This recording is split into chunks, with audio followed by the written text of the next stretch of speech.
আসসালামু আলাইকুম রহমতুল্লাহি বরকাতুহু। ইন্নাল হামদুলিল্লাহ ওয়াসসালাতু ওয়াসসালামু আলা রাসূলিল্লাহ আম্মা বা'দ। সম্মানিত দিনী বন্ধুরা, আমরা এই ভয়েসের মাধ্যমে জানব যে যাকাত আল্লাহ তাআলা ফরজ করেছেন, সেই যাকাত কে কে নিতে পারবে, কে কে খেতে পারবে, এবং কোরআনে বর্ণিত 8 শ্রেণীর ব্যাখ্যা আমরা জানার চেষ্টা করব ইনশাআল্লাহ বিইذنিল্লাহ ওয়া মা তাওফীকি ইল্লা বিল্লাহ। কোরআনুল কারিমে আল্লাহ তাআলা যাকাত প্রদানের 8টি খাত বর্ণনা করেছেন। ইন্নামাস সাদাকাতু লিল ফুকারাই ওয়াল মাসাকিন ওয়াল আমিলিনা আলাইহা ওয়াল মুআল্লাফাতি কুলুবুহুম ওয়া ফির রিকাবি ওয়াল গারিমিনা ওয়া ফি সাবিলিল্লাহি ওয়া ইবনিস সাবিল ফরিদাতাম মিনাল্লাহ। এখানে আল্লাহ তাআলা 8 শ্রেণীর কথা উল্লেখ করেছেন, যে নিশ্চয়ই সাদাকা বা যাকাত হচ্ছে ফকির, মিসকিন এবং এই কাজে নিয়োজিত কর্মচারী এবং যাদের অন্তর আকৃষ্ট করা প্রয়োজন তাদের জন্য, এবং দাস আজাদ করার জন্য, ঋণগ্রস্তদের মধ্যে, এবং আল্লাহর রাস্তায় এবং মুসাফিরদের জন্য। আর এটি আল্লাহর পক্ষ থেকে নির্ধারিত একটি ফয়সালা, যা আল্লাহ তাআলা মহাজ্ঞানী এবং প্রজ্ঞাময়। সূরা তওবার মধ্যে 60 নম্বর আয়াতে আল্লাহ তাআলা এই বিষয়টি উল্লেখ করেছেন। এই আয়াতের মধ্যে আল্লাহ তাআলা 8 শ্রেণীর কথা উল্লেখ করেছেন। এর মধ্যে প্রথম হলো ফকির, যে ব্যক্তি একেবারেই নিঃসম্বল, ভিক্ষা প্রার্থী, যাকে আল্লাহ তাআলা যাকাতের 8টি খাতের প্রথমেই উল্লেখ করেছেন। রাসূলুল্লাহ সাল্লাল্লাহু আলাইহি ওয়াসাল্লাম তিনি বলেছেন, এবং তিনি এই ফকিরি থেকে আল্লাহ তাআলার কাছে পানাহ চাইতেন, এবং তিনি দোয়া করতেন, আল্লাহুম্মা ইন্নী আউযু বিকা মিনাল কুফরি অল ফকরি। কারণ অধিক গরিবতা, অধিক অসচ্ছলতা, অধিক ক্ষুধা, অধিক দারিদ্রতা মানুষকে কুফরির দিকে নিয়ে যায়। সুতরাং আমাদেরও এমন দোয়া করা উচিত যে আল্লাহ, দেখুন ফকিরি, বেশি ফকিরপনাকে কুফরির সাথে উল্লেখ করা হয়েছে। কারণ মানুষ যখন একেবারেই দিন জীর্ণ শীর্ণ, বিভিন্ন সমস্যার অন্তরালে, পেটে ক্ষুধা, তারপরে দারিদ্রতার চরম সীমায় যারা আছে, এদের কুফরি হওয়াটা খুব স্বাভাবিক। এবং অনেক সময় দেখা যায় যে এরা টাকার বিনিময়ে তাদের ঈমান বিক্রি করে। তো এই বিষয়টি রাসূলুল্লাহ সাল্লাল্লাহু আলাইহি ওয়াসাল্লাম পানাহ চাইতেন, যে হে আল্লাহ, আমি আপনার নিকট কুফরি এবং দারিদ্র থেকে পানাহ চাই। সুতরাং এই জাতীয় দরিদ্র ফকির, যা তারা যাকাতের মাল পাওয়ার হকদার। আল্লাহ তাআলা কোরআনুল কারীমের মধ্যে বলেছেন, তোমরা যদি প্রকাশ্যে সাদাকা প্রদান করো তবে উহা ভালো, আর যদি গোপনে করো এবং দরিদ্রকে দাও সেটি আরও ভালো। রাসূলুল্লাহ সাল্লাল্লাহু আলাইহি ওয়াসাল্লাম বলেছেন, আল্লাহ তাআলা তাদের উপরে তাদের সম্পদে যাকাত ফরজ করেছেন। ধনীর শ্রেণী থেকে গৃহীত হবে এবং দরিদ্রের মধ্যে বণ্টন করা হবে। এই হলো ফকির। আচ্ছা, দ্বিতীয় হলো মিসকিন। আল্লাহ তাআলা মিসকিনদের কথা উল্লেখ করেছেন দ্বিতীয় নম্বরে। মিসকিন হলো ওই ব্যক্তি যে নিজের প্রয়োজন মেটাতেও পারে না, মুখ ফুটে চাইতেও পারে না। বাহ্যিকভাবে তাকে সচ্ছল মনে হয়, কিন্তু আসলে সে ঋণগ্রস্ত, অথবা তার প্রয়োজন মেটে না। অনেক সময় সংসারে অনেক ছেলে মেয়ে থাকে, যা আয় রোজগার করে তা দিয়ে হয় না, প্রয়োজন থেকেই যায়, ঋণগ্রস্ত থাকি সব সময়। তো এরা হলো মিসকিন। হযরত আবু হুরায়রা রাদিয়াল্লাহু তাআলা আনহু তিনি বলেন, রাসূলুল্লাহ সাল্লাল্লাহু আলাইহি ওয়াসাল্লাম বলেছেন, এমন ব্যক্তি মিসকিন নয় যে এক মুঠো দু মুঠো খাবারের জন্য বা দু একটি খেজুরের জন্য মানুষের দ্বারে দ্বারে ঘুরে বেড়ায় এবং তাকে দেওয়া হলে সে ফিরে আসে। বরং প্রকৃত মিসকিন হলো সেই ব্যক্তি যে যার প্রয়োজন পূরণ করার মতো যথেষ্ট সঙ্গতি নেই, অথচ তাকে চেনাও যায় না, যাতে লোক তাকে সাদকা করতে পারে এবং সে নিজেও মানুষের নিকট কিছু চায় না। তাহলে দেখুন, এই কোয়ালিটির মধ্যে আপনার অনেক সময় গরিব আত্মীয় স্বজন, ভাই ব্রাদার অথবা বোন, অথবা এমন নিকটতম আত্মীয় যে আপনি জানেন যে তারা গরিব, বলতেও পারে না, মুখ ফুটে চাইতেও পারে না, কিন্তু আসলে তাদের প্রয়োজন লেগেই থাকে। অবশ্যই তাদেরকে যাকাতের অর্থ আপনারা প্রদান করবেন, এবং কোনো বলে তাদেরকে বলে দেওয়ার প্রয়োজনীয়তা নাই।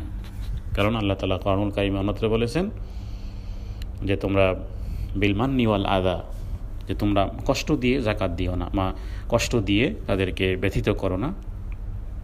তোমাদের লা তুবতিলু সাদাকাতিকুম বিল মান্নি ওয়াল আযা, তোমাদের সাদাকাকে বরবাদ করিও না তাদেরকে কষ্ট দিয়ে। সুতরাং যদি মনে করেন যে আপনার মামা অথবা মামি, আপনার চাচা চাচি, আপনার আত্মীয় স্বজন যদি বলেন যে ঈদ নাও জাকাতের, তাহলে তারা হয়তো বা নিবে না, অথবা নিলেও কষ্ট পাবে।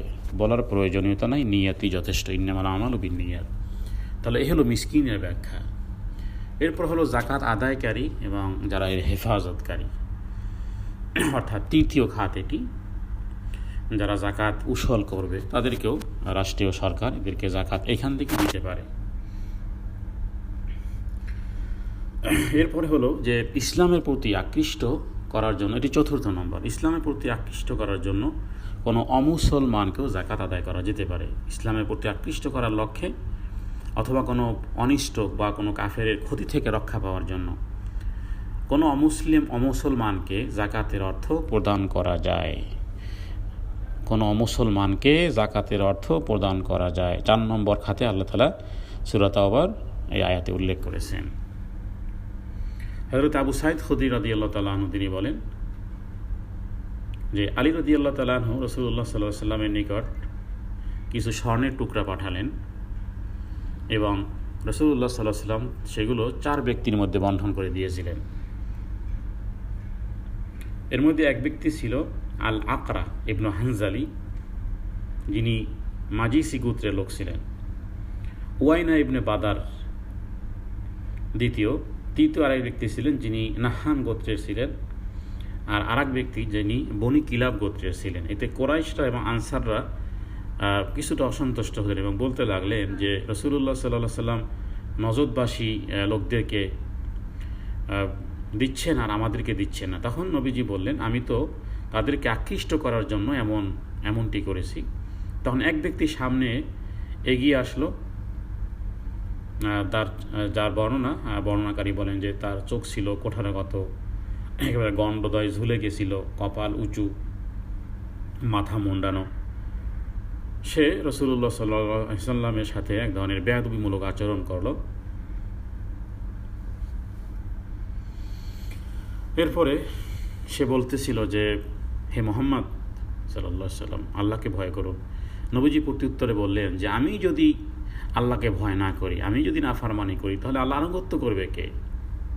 আল্লাহ আমাকে পৃথিবীবাসীর উপরে আমানতদার পাঠিয়েছেন, আর তোমরা আমাকে আমানতদার মনে করছো না। তখন এক ব্যক্তি তার নিকট ওই ব্যক্তিকে হত্যা করার অনুমতি চেয়েছিল।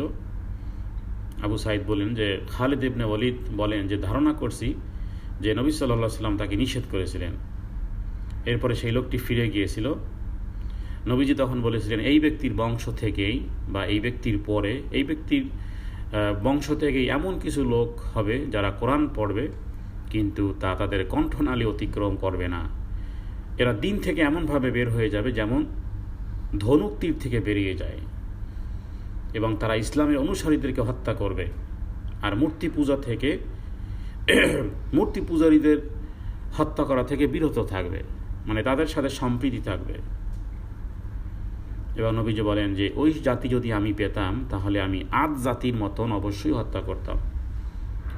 তো এই হাদিস থেকে আমরা যে বিষয়টি, যে অমুসলমানকেও তাদের দিল আকৃষ্ট করার জন্য জাকাত দেওয়া যেতে পারে।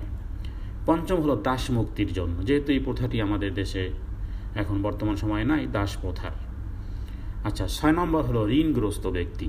ঋণগ্রস্ত ব্যক্তিকে ঋণ থেকে মুক্ত করার জন্য জাকাত প্রদান করা যাবে। হাদিসে এসেছে, কাবিসা ইবনে মাখারেব তিনি বলেন যে একবার আমি কিছু ঋণের জিম্মাদার হয়েছিলাম। এ ব্যাপারে কিছু চাওয়ার জন্য আমি নবীজির কাছে গেলাম। তিনি আমাকে বললেন যে তুমি অবস্থান করো, মদিনায় থাকো, যতক্ষণ পর্যন্ত আমার নিকট জাকাতের মাল না আসে। তো এরপরে আমি তা থেকে তোমাকে কিছু দেওয়ার নির্দেশ করব। এরপরে রাসূলুল্লাহ সাল্লাল্লাহু আলাইহি ওয়াসাল্লামের বললেন যে মনে রেখো হে কাবিস, 3 ব্যক্তি ব্যতীত অন্য কারো জন্য জাকাতের সাহায্য থেকে মাল হালাল নয়। যে ব্যক্তি কোনো ঋণের জিম্মাদার হয়েছে তার জন্য জাকাতের মাল হতে জাকাত দেওয়া যাবে যতক্ষণ পর্যন্ত সে তা পরিশোধ না করে। আচ্ছা, যে ব্যক্তি কোনো বালা মুসিবতে আক্রান্ত হয়েছে, তার সম্পদ ধ্বংস হয়ে গেছে, তার জন্য জাকাতের মাল। অনুরূপভাবে যে ব্যক্তি অভাবগ্রস্ত হয়েছে, এমনকি তার প্রতিবেশীর মধ্যে জ্ঞান বুদ্ধি সম্পন্ন 3 জন ব্যক্তিও বলবে যে হ্যাঁ সে দরিদ্র, তাকেও জাকাতের মাল দেয়া যায়। তাহলে এই শ্রেণীর মধ্যে অর্থাৎ এই ঋণগ্রস্ত ব্যক্তিদের ব্যাখ্যায় কিন্তু আমরা অনেকগুলো কথাই বললাম, এদেরকে জাকাতের মাল দেয়া যাবে। এরপর হলো সপ্তম হলো আল্লাহর রাস্তায় আল্লাহর দ্বীনকে সমুন্নত করার লক্ষ্যে যেই কোনো ধরনের প্রচেষ্টা ফি সাবিলিল্লাহ আল্লাহর রাস্তায় অন্তর্ভুক্ত। জিহাদ, দ্বীনি এলেম অর্জনের পথে, যাবতীয় দ্বীন প্রচারের ক্ষেত্রে, এগুলো সবই খাতে অন্তর্ভুক্ত। রাসূলুল্লাহ সাল্লাল্লাহু আলাইহি ওয়াসাল্লাম বলেছেন, সম্পদশালী ব্যক্তির জন্য জাকাত গ্রহণ হালাল নয়, তবে 5 শ্রেণীর ধনীর জন্য তা জায়েজ। আল্লাহর পথে জিহাদরত ব্যক্তি, ধনী কিন্তু আল্লাহ রাস্তায় জিহাদ করতেছে, তাকেও জাকাত থেকে দেওয়া যাবে। জাকাত আদায় নিয়োজিত কর্মচারী, ঋণগ্রস্ত ব্যক্তি, যে ব্যক্তি জাকাতের মাল নিজ মাল দ্বারা খরিদ করেছে, মিসকিন প্রতিবেশী, তাদেরকে জাকাত থেকে দেওয়া যাবে। এরপরে অষ্টম হলো, সর্বশেষ হলো মুসাফির। সফরে গিয়ে ভালো টাকা পয়সা ছিল কিন্তু সফরে গিয়ে মাল শেষ হয়ে গেছে, তো এই ব্যক্তিকেও জাকাতের অর্থ দেওয়া যাবে। আল্লাহ তাআলা আমাদেরকে এই সমস্ত ব্যক্তিদেরকে জাকাতের অর্থ দেওয়ার তৌফিক দান করুক। ওয়া সাল্লাল্লাহু আলা সাইয়্যিদিনা